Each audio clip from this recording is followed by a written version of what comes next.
Okay, so this is Pre-E1.2, which is simplifying radicals in order of operation. Anytime we're simplifying radicals, the first thing that we want to look for is the root or the index number. So like on this first example, we're looking at a 3. It's a cube root, which means I need 3 copies of a number or a variable in order to pull that number or variable out of the root. Okay, so since this one's a 3, I'm looking for 3 copies of a number. If I don't know it right off the top of my head, I can always factor the number by making a prime factor tree. So 100,000, it's negative. That means I have to have an odd number of negatives, right, to end up with a negative number when I multiply them all together. So I know that's going to be negative, so I'm not going to worry about that just yet. I'm going to go ahead and factor 1,000. Now instead of prime factoring it with like 2 times 500 and 2 times 250, that kind of thing, since it ends in 0, I know 10 goes into it. So I'm going to go ahead and factor it by 10. 10 goes into 1,000 100 times, and then 100 I can also factor by 10 times 10. Okay, because it's negative, I know that all of these have to be negative.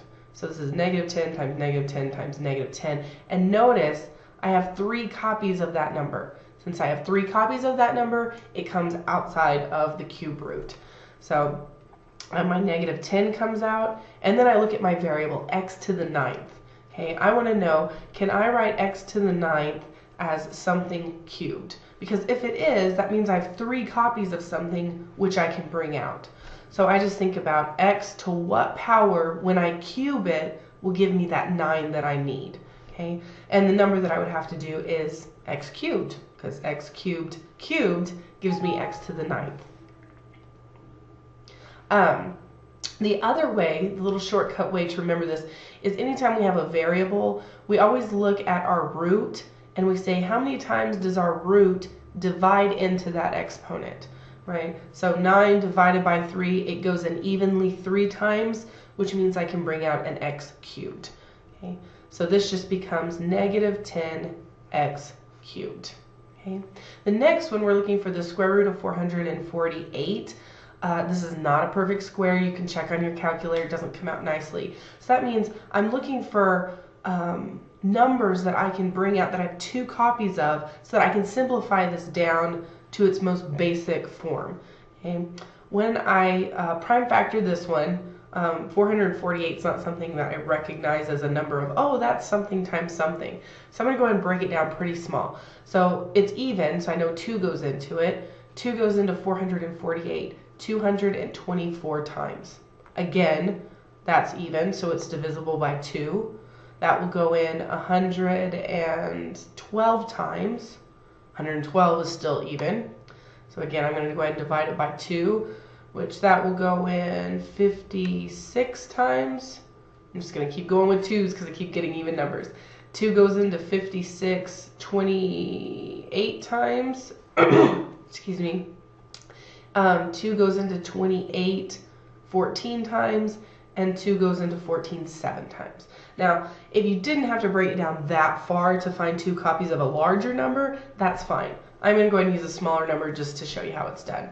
It's a square root. That means I need 2 copies of a number to bring that number out. So here, notice I have 2 2's, so that means I can bring out a 2. Here I have 2 more 2's, so I can bring out a 2. And here I have 2 more 2's, so I can bring out a 2. So what I'm ending up with is I'm taking out a 2, I'm taking out another 2, I'm taking out another 2, and then what I have left over underneath my radical is this 7. Okay, so underneath my square root, I'm left with square root of 7. Anytime you take numbers out, if you take more than one number or variable out, we multiply those together. So when I simplify this, 2 times 2 is 4, times another 2 is 8. So this is just 8 square root of 7. Okay? And then the last one again is a cubed root. So I'm looking for 3 copies of a number. I don't know that 135 is a perfect cube root. So I'm going to go ahead and factor this one. It ends in 5, so I know it's divisible by 5. 135 divided by 5 excuse me, goes in 27 times. 27 I know is divisible by 3, goes in 9 times. and then 9 is 3 times 3. So again, always look at this root number. It's a 3. That means I need 3 copies of a number or a variable. And notice I have 3 copies of a 3. So I can bring that 3 out, and then just like last time, I have this 5 left over, so it just stays underneath the root. Okay, that part doesn't simplify.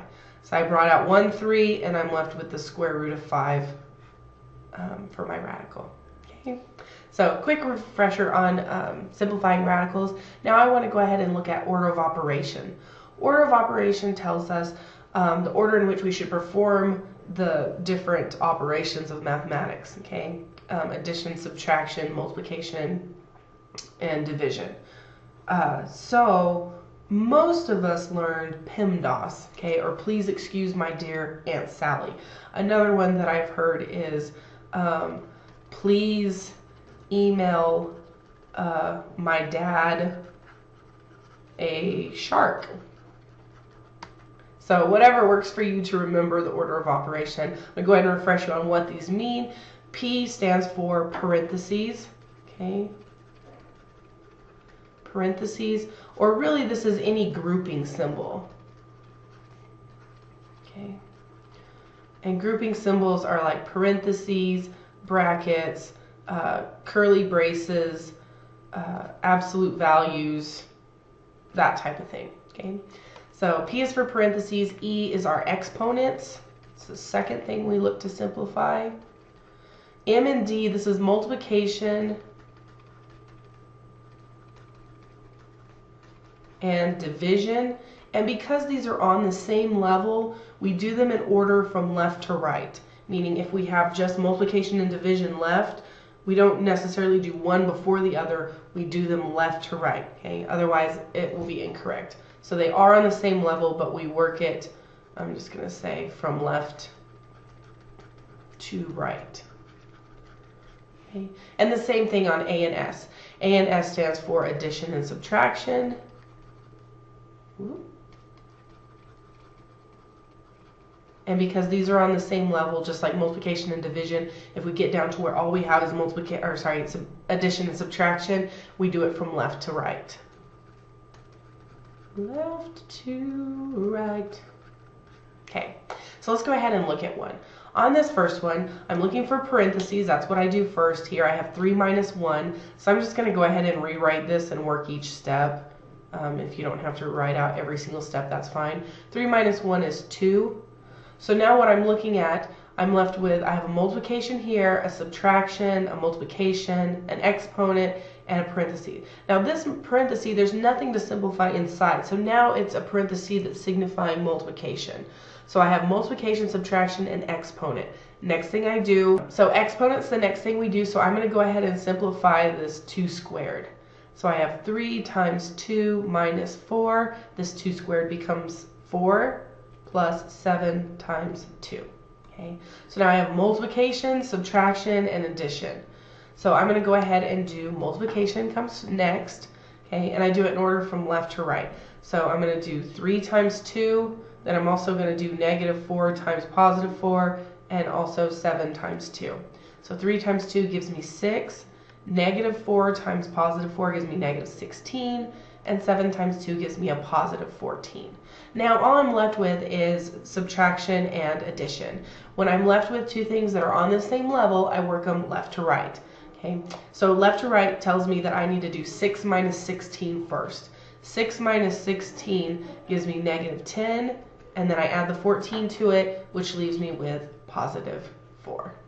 Okay, not too bad. Maybe it's something we've seen before. I'm going to go ahead and do the next one. The next one's a little bit nastier. It's a rational expression, and so it has, you know, numbers in the numerator and the denominator. And in your homework, if it tells you round to the nearest thousandths, that pretty much tells you that it's going to come out a little ugly.